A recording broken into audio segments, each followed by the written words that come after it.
नमस्कार. एडॉनच्या या खाशेल्या कार्यावळीत तुमकां सगळ्यांक येवकार. आमचे बरोबर आसात काँग्रेसीचे गोंय प्रभारी आणि सिनियर लीडर दिग्विजय सिंग. तांची ल्हान भेटी खातीर ते गोंयांत आयिल्ले आणि तांचे बरोबर एयरपोर्टार वतना ही मुलाकात आमी करता. सर, स्वागत है आपका. सर, पहला दौरा है आपका गोवा का इलेक्शन के बाद.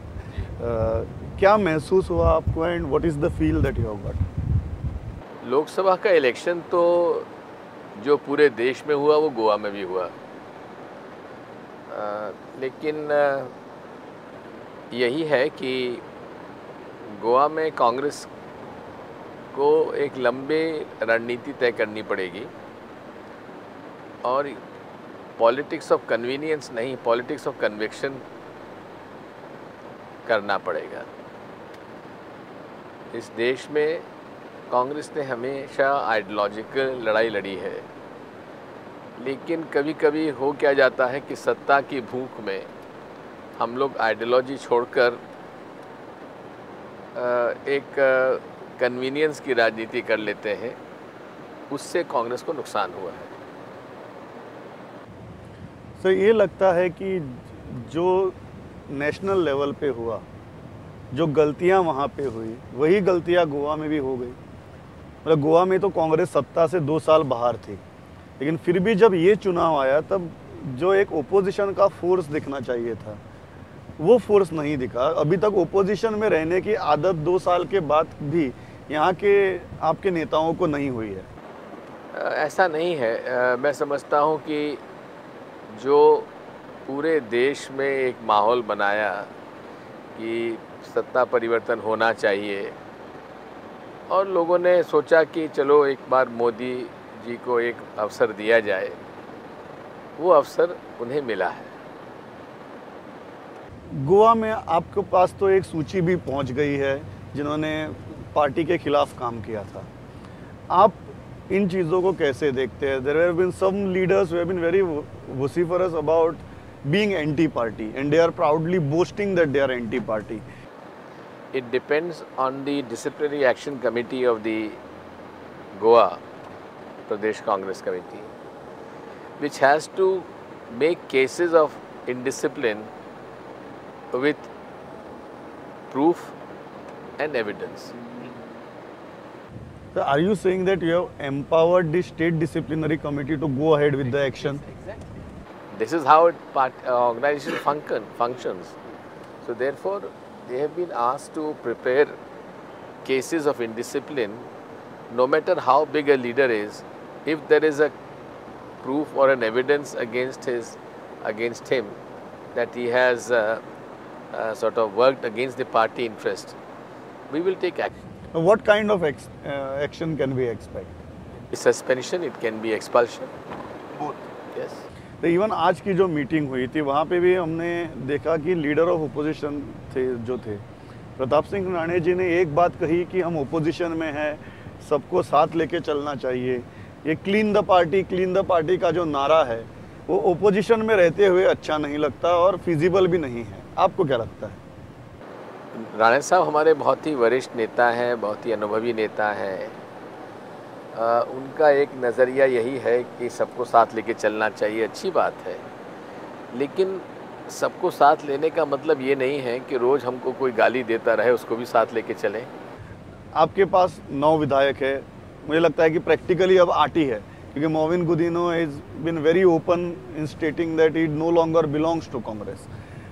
आप कैसे देखते हैं कि विधायक जो है और विधायक और पार्टी, इन दोनों का जो तालमेल है उसमें बहुत गड़बड़ी हो गई है? मुझे मोविन पर बहुत ही निराशा हुई है. मोविन पुराना कांग्रेस का वर्कर है, अच्छा लीडर है, लेकिन अपने स्वार्थ के लिए वो पूरे तरीके से अब खुलकर पर्रिकर जी के साथ चला गया है. मैंने कई बार उनसे बात भी की, उनके घर भी गया. मुझे तो हमेशा वही कहते रहे कि मेरा एक सुप्रीम कोर्ट में केस फंसा हुआ है, इसलिए मैं कुछ नहीं कह सकता हूँ. लेकिन जो व्यक्ति अपने स्वार्थ के लिए अपनी पार्टी जिसने उसको आज सब कुछ बनाया उसको भी दरकिनार करके रहे तो ये उचित नहीं है। उनका यही आर्गुमेंट है कि वो सबसे कैपेबल लीडर थे, लीडर ऑफ ओपोजिशन बनने के लिए अभी चुनाव के बाद, विधानसभा चुनाव के बाद, और उससे पहले एटलीस्ट स्टेट प्रेसिडेंटशिप उनको उनके पास आनी चाहिए थी। वो ही was the most capable, but there is a section within the Congress which consistently worked against him, sidelined him and made sure that he is not being given any prominent post. So this is an injustice, and unless I revolt, party will not take cognizance of it. That is his point of view. उन्होंने मुझे ये बात कही थी, और लेकिन इसके साथ साथ ये भी बात अपनी जगह है कि उन्होंने एक बाई इलेक्शन के अंदर उनके कहने से टिकट दिया गया और उसका उन्होंने खुद ने विड्रॉ करा लिया। ये कौन सा उचित है? ये क्या कांग्रेस के हित में है? अब जहाँ तक लीडर ऑफ ऑपोजिशन का प्रश्न है, वो निर्णय मेरे आने के पहले हुआ, तो उस पर मैं कुछ नहीं कहना चाहूँगा। सर, दूसरी बात यह है कि आपके जो बाकी के विधायक हैं, for example Babush Monserrate, openly कहते हैं कि मेरा कांग्रेस से मतलब नहीं है, and there is a typical statement that politicians use कि मेरा लोगों से संबंध है और लोग मुझे जिताते हैं, पार्टी मुझे नहीं जिताती। मैं इसमें इतना ही कहूँगा बाबूश से कि जिस सिंबल से आप लड़कर आए हैं उसका तो ख्याल रखो। बाकी विधायक भी ऐसे लगता है कि वो स्टेट प्रेसिडेंट की जो कार्यशैली है उससे खुश नहीं है। मैं ये नहीं कह रहा हूँ कि स्टेट प्रेसिडेंट गलत है, उन्होंने कंसिस्टेंटली एक बात कही है कि मुझे पार्टी क्लीन करनी है और उसके लिए कुछ कठोर निर्णय लेने पड़ेंगे। जॉन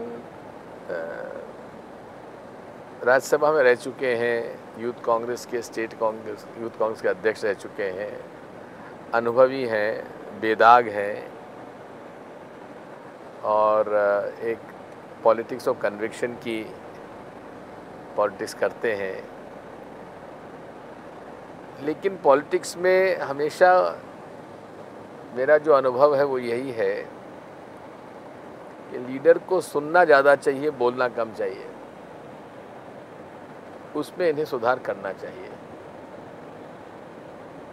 क्योंकि ये बहुत, आप कह रहे हैं कि बहुत जल्दी ऐसी चीज़ें कुछ बोल लेते हैं जहाँ पे आपके खुद के लोग भी दूर चले जाते हैं। सही भी हो, मुझे जो कहना था मैंने कहा। सर, दूसरी बात यह है कि पार्टी और विधायक के बीच तालमेल नहीं रहा। ये तालमेल आप कैसे जोड़ेंगे? असल में सुभाष ककोडकर के समय हमारे कोऑर्डिनेशन कमेटी थी। अब उनके जाने के बाद नई कोऑर्डिनेशन कमेटी नहीं बन पाई है। नई कोऑर्डिनेशन कमेटी हमारी बनेगी लेजिस्लेचर और पीसीसी के बीच में। उसके बाद इस समस्या का हल करेंगे। मैं 20 जुलाई को आ रहा हूँ वापस, और 21 को विधायकों से मिलेंगे, चर्चा करेंगे, रास्ता निकालेंगे। दूसरी बात यह है कि प्रताप सिंह राणे जी की खुद की परफॉर्मेंस पर बहुत उंगलियां उठ रही है। पार्टी के अंदर से भी उठ रही है, बाहर से भी उठ रही है। राणे साहब एक बहुत ही सज्जन, अनुभवी और शरीफ राजनेता हैं। अच्छे मुख्यमंत्री रहे हैं, बेदाग रहे हैं और गोवा के लिए उन्होंने बहुत कुछ किया है।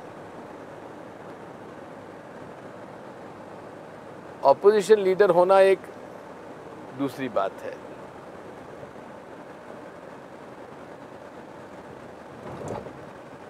बाय टेम्परामेंट वो बहुत शरीफ आदमी है। तो आप क्या कह रहे हैं कि he is not cut out for that role of aggressive opposition leader? मैं ये नहीं कह रहा हूँ, मैं तो इतना ही कह रहा हूँ कि he was a very good chief minister. He knows the state of Goa inside out. But he's too much of a gentleman. So आप कह रहे हैं कि उतना जेंटलमैन होना ओपोजिशन लीडर के लिए अच्छा नहीं है? नहीं, अग्रेसिव है वो। अग्रेसिव जब चाहे तो हो सकते हैं अग्रेसिव, और होंगे।